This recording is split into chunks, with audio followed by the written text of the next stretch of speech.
Day 1. Failed worship. We all know the scene. We had heard it before. We have visualized it off the back of Jesus movies and Easter promo clips.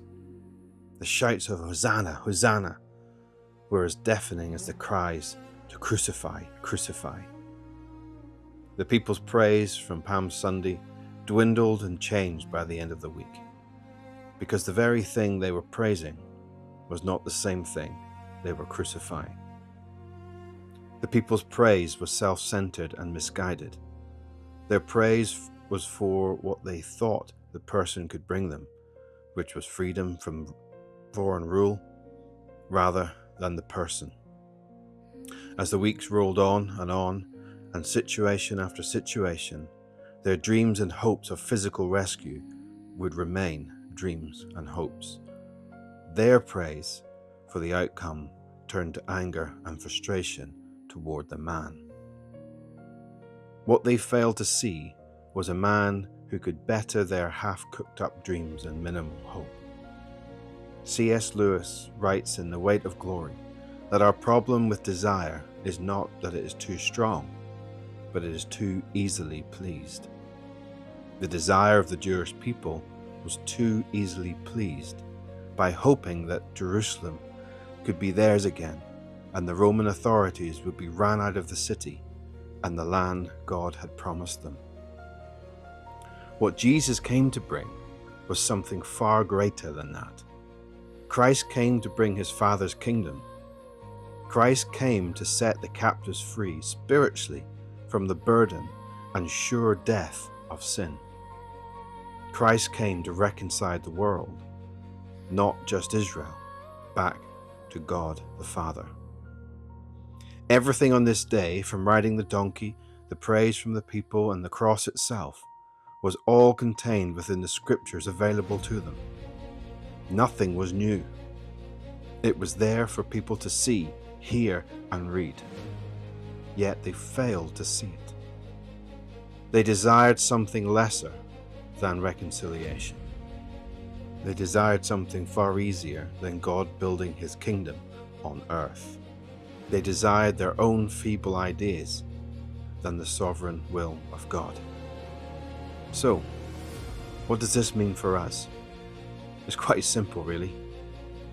Worship Jesus. Glorify Jesus. Honor Jesus.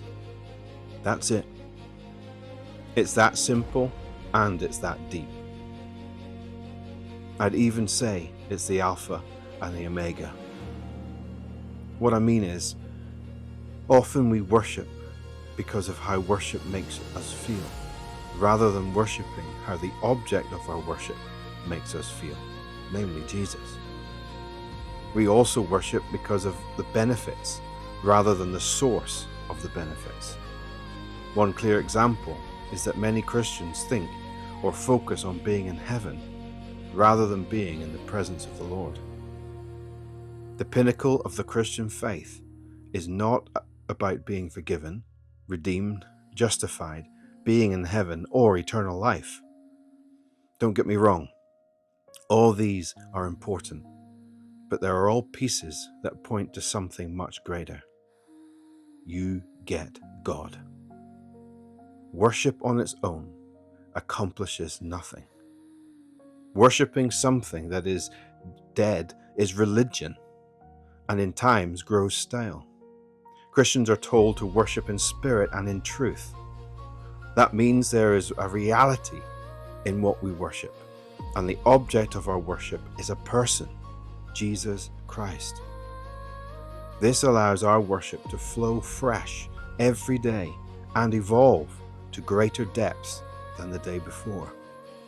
So, let us not worship lesser things than Christ. Let us not worship things rather than the person.